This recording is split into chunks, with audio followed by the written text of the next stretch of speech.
Roh-Mu yang hidup penuhiku, mengalir dalamku.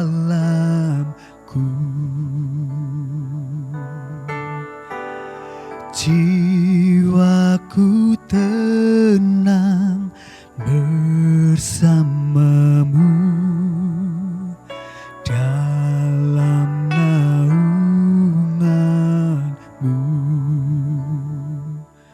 Ku buka hati untuk jamahanmu, berserah penuh di hadiratmu. Kau ambil alih seluruh hidupku di altarmu, menyembahmu.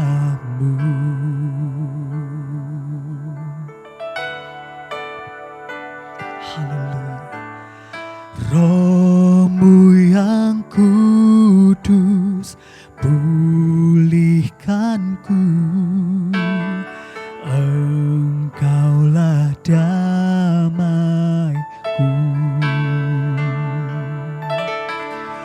Ku hidup oleh anugerah-Mu yang menyertaiku, yang menyertaiku. Ku buka hati untuk jamahanmu, berserah penuh di hadiratmu. Kau ambil alih seluruh hidupku di altarmu, menyembahmu.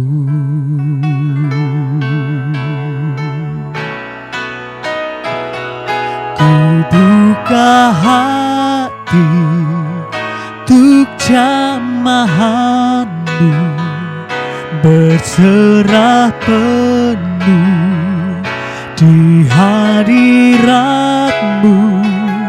Kau ambil alih seluruh hidupku di altarmu, menyembahmu di altarmu, menyembahmu di altarmu, menyembahmu.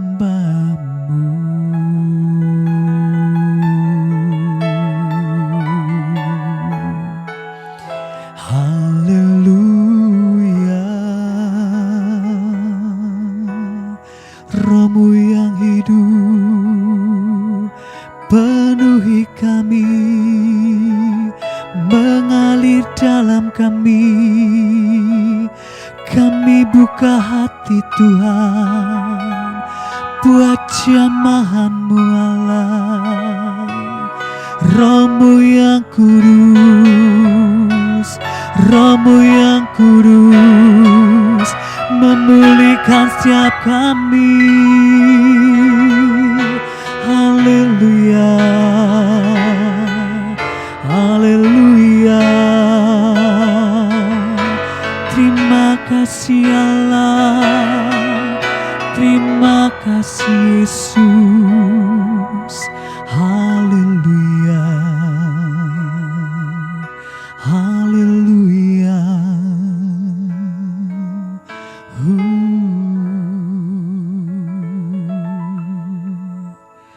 Haleluya Yesus. Puji nama Tuhan.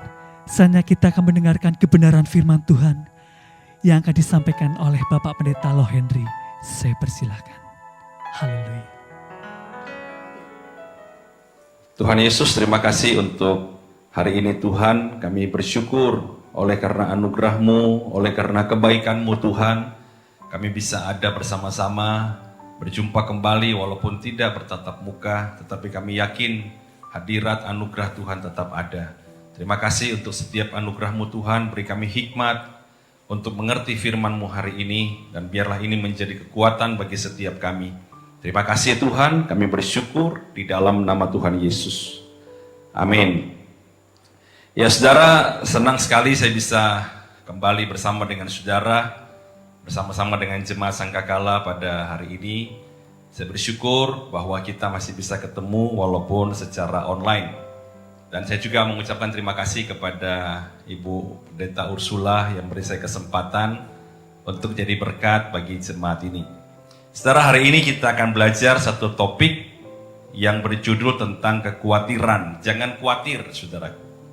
Ya, apa yang sering kita khawatirkan? Coba kita baca di dalam Matius pasal 6, 25 sampai dengan 33. Saya bacakan buat saudara. Karena itu aku berkata kepadamu, janganlah khawatir akan hidupmu, akan apa yang hendak kamu makan atau minum. Dan janganlah khawatir pula akan tubuhmu, akan apa yang hendak kamu pakai. Bukankah hidup itu lebih penting daripada makanan, dan tubuh itu lebih penting daripada pakaian? Pandanglah burung-burung di langit yang tidak menabur dan tidak menuai dan tidak mengumpulkan bekal dalam lumbung, namun diberi makan oleh Bapamu yang di sorga. Bukankah kamu jauh melebihi burung-burung itu? Siapakah di antara kamu yang karena kekhawatirannya dapat menambah sehasta saja pada jalan hidupnya? Dan mengapa kamu khawatir akan pakaian? Perhatikanlah bunga bakung di ladang yang tumbuh tanpa bekerja dan tanpa memintal. Namun aku berkata kepadamu, Salomo dalam segala kemegahannya pun tidak berpakaian seindah salah satu dari bunga itu. Jadi jika demikian Allah mendandani rumput di ladang yang hari ini ada dan besok dibuang ke dalam api, tidakkah Ia akan terlebih lagi mendandani kamu, hai orang yang kurang percaya? Kita baca bisa selanjutnya sampai dengan 33, saudara. Nah, saudara, kekhawatiran seringkali susah kita singkirkan dari kehidupan kita. Karena yang namanya manusia pasti ada kekhawatiran, saudara. Orang khawatir tentang sakit penyakit, khawatir tentang keuangan, khawatir tentang masa depannya, apalagi di tengah-tengah pandemi seperti ini, pasti banyak sekali kekhawatiran yang hinggap dalam pikiran kita, saudara. Bagaimana ekonomi kita, bagaimana kita makan minum kita, bagaimana sekolah anak-anak kita, bagaimana pekerjaan kita. Saudara, kalau saudara melihat, seringkali kita ini khawatir pada hal-hal seputar jasmani. Makanya di dalam Matius, Alkitab menyatakan kepada kita, mengajar kita, janganlah khawatir pada hal-hal jasmani yang seringkali datang kepada kehidupan kita. Coba kita uji saja, saudara. Kalau Anda bisa jawab di rumah, ya, siapa yang sering khawatir pada penyakitnya? Anda bisa angkat tangan di rumah, walaupun saya tidak melihatnya, tapi saudara bisa mengecek ini, saudara. Ya, siapa yang sering khawatir tentang apa? Tentang pekerjaannya. Siapa yang sering khawatir, saudara? Tentang apa? Tentang rumah tangganya, pernikahannya. Tapi kalau saudara ditanya, siapa yang sering khawatir apakah dia bakal masuk surga atau tidak? Kita mungkin jarang memikirkan ini, saudara. Karena memang manusia itu lebih sering memikirkan dan khawatir kepada hal-hal yang jasmani. Ini yang Tuhan tidak mau, saudara. Ya. Jadi jangan biarkan kekhawatiran pada hal-hal materi, pada hal-hal jasmani ini justru menghambat kita untuk apa, saudara? Untuk semakin dekat sama Tuhan. Dan inilah yang harusnya kita bisa selesaikan, saudara. Inilah yang seharusnya kita bisa hindari. Kenapa? Karena survei membuktikan bahwa 92% yang dikhawatirkan oleh manusia adalah hal-hal yang belum terjadi. Jadi Anda bisa bayangkan, saudara, 92% yang kita khawatirkan itu belum terjadi. Dan hanya 8% yang terjadi, saudara. Jadi Anda bisa bayangkan bahwa betapa ruginya kita kalau kita ini menghabiskan energi, pikiran hanya untuk memikirkan hal-hal yang belum terjadi, saudara. Kita khawatir nanti gimana ya kalau kita nggak bisa makan, tapi kita masih bisa makan. Kita khawatir bagaimana ya kalau kita nanti kena sakit, tapi kita kan belum kena sakit. Kita khawatir bagaimana ya nanti kalau kita mati, anak kita bagaimana, suami kita bagaimana, istri kita bagaimana. Tapi kita kan belum mati, saudara.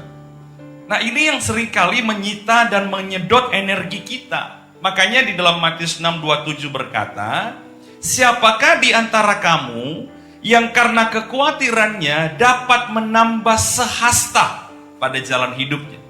Anda bisa baca dan buka kamus Alkitab, satu hasta berapa panjang, saudara? Ternyata satu hasta itu hanya kira-kira 34 cm.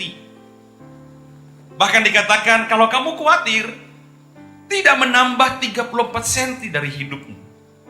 Jadi betapa ruginya, saudara. Makanya seorang pembicara internasional bernama Glenn Turner, ya, dia berkata bagus sekali sebuah quote. Dia berkata begini, saudara, bahwa khawatir itu seperti kursi goyang yang memberikan sesuatu untuk Anda lakukan, namun Anda tidak pernah sampai kemanapun. Kita maju, kita mundur, kita maju, kita mundur. Seolah-olah kita bekerja sesuatu, seolah-olah kita sedang sibuk, tetapi kita tidak pernah kemana-mana. Jadi hari ini, saudara, marilah kita di tengah-tengah masa-masa seperti ini, kita jangan khawatir, saudara. Karena Alkitab mengatakan kepada kita, dengan jelas dikatakan, janganlah khawatir akan hidupmu, akan apa yang kamu makan, apa yang akan kamu minum, akan apa yang kamu akan pakai. Nah, saudara, kenapa Tuhan itu tidak mau kita khawatir? Ya, ada 3 poin yang saya ingin sharing kepada saudara pada hari ini. Yang pertama adalah, Tuhan tidak mau kita khawatir karena kita adalah anak-anaknya. Di dalam Galatia pasal 4 ayat yang ke-7 dikatakan, jadi kamu bukan lagi hamba, melainkan anak. Jikalau kamu anak, maka kamu juga adalah ahli-ahli waris oleh Allah. Nah, saudara, bayangkan, saudara, kalau burung dipelihara, bunga dia hiasi, masakan kita tidak dipelihara. Ini yang harus kita yakini di dalam hidup kita, di dalam pikiran kita, bahwa kita nggak perlu khawatir. Kenapa? Karena kita adalah anak Tuhan. Sesuatu yang aneh kalau saya atau saudara datang ke rumah saya, kemudian saya sedang menyiram tanaman di halaman saya, kemudian Anda berpikir, wah, Pak Henry ini sayang sekali dengan bunga yang ada di halamannya. Dia memperhatikan sekali akan apa? Akan bunga yang ada di halamannya. Mungkin saya punya anjing piaraan, saya beri dia makan, dan kemudian Anda lewat, Anda berkata, waduh, Pak Henry ini sangat memperhatikan anjing piaraannya. Pernah nggak saudara berpikir ketika melihat hal itu, Anda berpikir, wah, anaknya pasti susah makan. Wah, anaknya pasti nggak diperhatikan. Ya, nggak mungkin muncul pikiran seperti itu, saudara. Kenapa? Karena bunga saja dia pelihara, dia rawat. Anjing piaraannya aja dia perhatikan, apalagi anaknya. Pasti lebih lagi, saudaraku. Nah, sama dengan kehidupan kita. Dia mengandaikan bahwa kamu jangan khawatir, karena burung saja aku pelihara, karena bunga di padang saja aku hiasi. Masakan aku ini sebagai bapak yang baik itu tidak membiarkan engkau tidak bisa makan atau minum. Nah, kita harus yakin ini, saudara. Supaya apa? Supaya kita yakin bahwa saya hidup dalam pemeliharaan Tuhan. Di masa-masa sukar ini, saudaraku, saya yakin ada pemeliharaan Tuhan. Kapan, Pak, kita jadi anak Tuhan? Anda baca di dalam Yohanes pasal 1 ayat yang ke-12. Tetapi semua orang yang menerimanya diberinya kuasa supaya menjadi anak-anak Allah, yaitu mereka yang percaya dalam namanya. Nah, saudara, perhatikan dikatakan apa? Kapan, Pak, kita menjadi anak-anaknya? Ya, waktu kita menerima dia, saudara, dan percaya di dalam namanya, maka pada saat itulah kita menjadi anak-anak Tuhan, saudara. Jadi kalau saudara yang sudah percaya kepada Tuhan, yakinlah, saudara. Ya, percayalah kepada Tuhan bahwa kita sudah menjadi anak-anaknya. Kalau Anda mendekatkan diri kepada Tuhan, maka saya percaya ada pemeliharaan Tuhan yang hebat dalam hidup kita. Yang kedua, saudara, kenapa Kenapa Tuhan tidak mau kita khawatir? Karena kekhawatiran itu bisa membunuh iman kita. Di dalam Matius pasal 13 ayat yang ke-22 dikatakan begini. Yang ditaburkan di tengah-tengah semak duri ialah orang yang mendengar firman itu, lalu kekhawatiran dunia ini dan tipu daya kekayaan menghimpit firman itu sehingga tidak berbuah. Saya ulang lagi saudara ya. Yang ditaburkan di tengah-tengah semak duri ialah orang yang mendengar firman itu, lalu kekhawatiran dunia ini dan tipu daya kekayaan menghimpit firman itu sehingga tidak berbuah. Nah, saudara baca baik-baik ayat tadi, dikatakan apa? Kekhawatiran itu menghimpit firman. Iman itu timbul dari pendengaran akan firman. Kekhawatiran menghimpit firman itu, saudara. Sehingga apa? Pada akhirnya nanti kita tidak akan mengalami pertumbuhan dalam iman kita. Karena bahan baku dari iman itu sendiri tidak pernah bisa bertumbuh. Kalau saudara mendengar firman tentang pemeliharaan Tuhan, Anda dengar firman tentang penyertaannya, Anda dengar firman tentang kuasanya yang ajaib, tapi kemudian Anda khawatir, maka segala firman yang kita dengarkan itu tidak akan pernah meresap dalam hati kita dan menjadi benih yang tumbuh. Itu bahayanya, saudara. Makanya dia berkata kepada kita, jangan khawatir. Karena kekhawatiran itu berbahaya sekali, saudara. Kalau iman kita sampai mati dan menghimpitnya sampai kemudian dia tidak bisa bertumbuh, maka kita nggak bisa dapat apa-apa, saudara. Ya, kerajaan surga itu adalah pemerintahan di mana alat tukarnya adalah iman. Makanya dia berkata, orangku yang benar akan hidup oleh iman. Kalau dia tidak punya iman, aku tidak akan berkenan. Di masa-masa seperti ini, yang dibutuhkan adalah iman. Karena iman kitalah yang mengalahkan dunia. Jadi ketika saudara mulai khawatir, ingat, Tuhan tidak mau kita khawatir. Karena kalau kita khawatir berlebihan, pada akhirnya nanti kita akan bimbang dan kita akan jadi orang yang tidak percaya kepada segala firman yang diucapkannya, saudara. Ya, ada satu quote yang bagus. Ya, dikatakan begini, saudara. Kesedihan melihat ke belakang. Kekhawatiran melihat ke sekeliling. Iman melihat ke atas. Saya ulang lagi, saudara ya. Kesedihan melihat ke belakang. Kekhawatiran melihat ke sekeliling. Dan iman itu melihat ke atas. Kadang-kadang kita jadi khawatir pada waktu kita menoleh sekeliling kita. Kita melihat orang-orang yang meninggal. Kita melihat orang-orang yang terinfeksi virus ini, saudara. Kita melihat akan kesusahan sekitar kita. Kita melihat apa yang kita alami sehari-hari, saudara. Kadang-kadang apa yang kita lihat itu bisa membuat kita khawatir. Marilah kita belajar untuk melihat ke atas. Karena apa? Kesedihan melihat ke belakang akan apa yang sudah kita lewati. Dan kekhawatiran itu melihat ke sekeliling, tapi iman itu melihat ke atas. Kita harus belajar, saudara, bahwa kita harus melihat ke atas kepada pertolongan Tuhan, kepada kebaikan Tuhan. Saya punya satu cerita, saudara. Cerita ini terambil dari sebuah kisah nyata pada Perang Dunia Kedua. Ya, tidak ada nama di situ. Ya, tidak ada juga sebuah penjelasan detail di mana terjadi, tetapi kemungkinan besar ini terjadi di Eropa, saudara. Satu kali ada satu pasangan yang baru menikah, dan mereka menikah di masa-masa Perang Dunia Kedua, saudara. Nah, waktu itu pemerintah menganjurkan supaya ada tentara sukarelawan untuk pergi perang.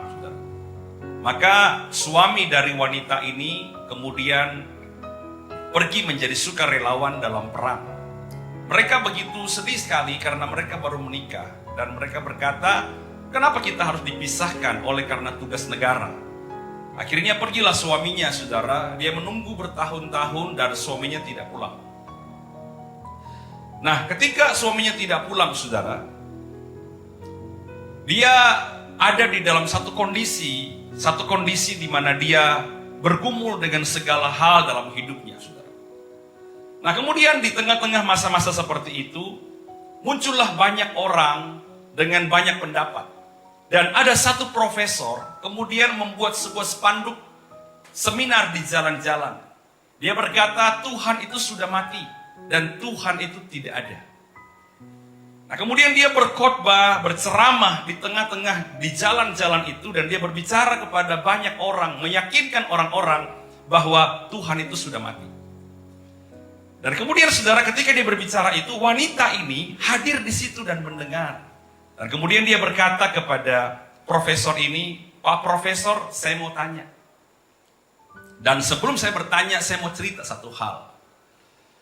Dia cerita, saudara, ketika suami saya pergi berperang, saya menunggu bertahun-tahun. Sampai satu kali ada satu surat dari pemerintah datang ke rumah saya, dan dia berkata dalam surat itu bahwa telah gugur suami saya dalam perang itu. Saya menangis, Pak Profesor. Saya lari keluar, Pak Profesor. Saya ada di jalan dan saya berkata, sudah habislah harapan saya, sudah habislah semua cita-cita saya, sudah habislah semua masa depan saya. Dan di tengah-tengah jalan saya menangis berjam-jam, dan saya pulang dengan tidak ada harapan. Malam itu, Pak Profesor, kalau Anda berkata Tuhan itu sudah mati, tiba-tiba ada cahaya begitu terang masuk ke dalam kamar saya. Dan dia berkata, jangan khawatir anakku, karena engkau aku pelihara dengan kasih. Saya tahu itu Tuhan. Dan hari itu saya mendapatkan kedamaian yang begitu besar. Saya mendapatkan sejahtera yang begitu kuat. Dan saya yakin itu Tuhan. Hari ini Pak Profesor, saya mau bertanya. Kalau perjumpaan saya dengan Tuhan, kalau iman saya dengan Tuhan telah membangkitkan kelemahan saya, telah memberikan saya pengharapan di tengah-tengah kekecewaan, apa yang Profesor percayai sudah buat dalam hidup? Semua orang terdiam, saudara. Profesor itu diam. Karena dia melihat, dia tidak bisa menjawab bahwa selama ini ketidakpercayaannya kepada Tuhan tidak membawa dia kemana-mana, saudara. Dari kisah ini kita mulai melihat bahwa di tengah-tengah penderitaan, di tengah-tengah kesusahan, selama Anda masih punya iman, selalu ada pengharapan. Bukankah ada 3 yang terkuat dan tinggal di akhir zaman ini, saudara? Iman, pengharapan, dan kasih. Kalau kita punya 3 hal ini dan salah satunya adalah iman, maka saya percaya kekuatan daripada Tuhan akan membawa kita melewati masa-masa sukar. Yang ketiga, saudaraku, kenapa Tuhan tidak mau kita khawatir? Karena janjinya adalah ya dan amin. Dia tidak mau kita khawatir bukan hanya karena kita adalah anaknya. Dia tidak mau kita khawatir bukan supaya iman kita jangan mati saja. Tetapi dia tidak mau kita khawatir karena dia sudah berjanji. Dan janjinya adalah ya dan amin. Kita baca sama-sama dalam 2 Korintus pasal yang pertama, ayat 20 sampai dengan 22, saudaraku. Sebab Kristus adalah ya bagi semua janji Allah. Itulah sebabnya oleh Dia kita mengatakan amin untuk memuliakan Allah. Sebab Dia yang telah meneguhkan kami bersama-sama dengan kamu di dalam Kristus adalah Allah yang telah mengurapi, memeteraikan tanda miliknya atas kita, dan yang memberikan Roh Kudus di dalam hati kita sebagai jaminan dari semua yang telah disediakan untuk kita. Nah, Anda baca sama-sama tadi. Dikatakan apa? Kristus adalah ya bagi semua janji Allah. Bahkan dikatakan ayat 22, Roh Kudus memeteraikan kita sebagai jaminan dari semua yang telah disediakan untuk kita. Jadi ketika saudara mulai khawatir, Anda harus tahu bahwa ada janji pemeliharaan. Ketika Anda khawatir, Anda harus tahu ada janji pengharapan. Ketika bahkan saudara, waktu kita mati di dalam Tuhan, ada janji kebangkitan.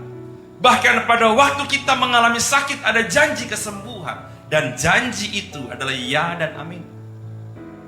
Ini yang harus kita pegang sungguh-sungguh saudara. Supaya jangan sampai kekhawatiran menguasai hati kita di masa-masa sulit seperti ini. Bukankah ada sebuah ayat yang berkata Allahku akan memenuhi segala keperluanmu menurut kekayaan dan kemuliaannya di dalam Yesus Kristus Tuhan. Hari ini saudara, saya percaya ketika kekhawatiran melanda hidup kita, melanda hati kita, kita sudah punya jalan keluar. Ya, ada kekuatan yang baru saudara. Bahwa kita sebagai anak Tuhan, kita harus percaya sungguh-sungguh bahwa Dia Tuhan yang tidak pernah bohong. Dia Allah yang berjanji dan Dia Tuhan yang setia. Amin. Mari sama-sama kita tunduk kepala kita berdoa. Ada satu kuasa yang besar yang datang kepada kita pada hari ini. Dan saya berdoa itu sampai kepada kita semua saudara. Tuhan, kami percaya akan kuasa-Mu. Kami percaya akan kebaikan-Mu Tuhan. Kami tahu waktu kami menerima Engkau sebagai juru selamat kami menjadi anak-anak Allah. Ada pemeliharaan Tuhan. Kami dituntut hidup seperti yang Tuhan mau. Kami pikul salib Tuhan. Kami sangkal diri. Tetapi Tuhan menganggap kami sebagai anak-anak. Ada pemeliharaan, ada penyertaan Tuhan, ada penjagaan Tuhan di masa-masa sukar. Tuhan, kami tahu Tuhan masa sukar memang kadang-kadang diizinkan Tuhan. Tapi kami yakin bahwa segala perkara yang kami hadapi tidak melebihi kekuatan kami.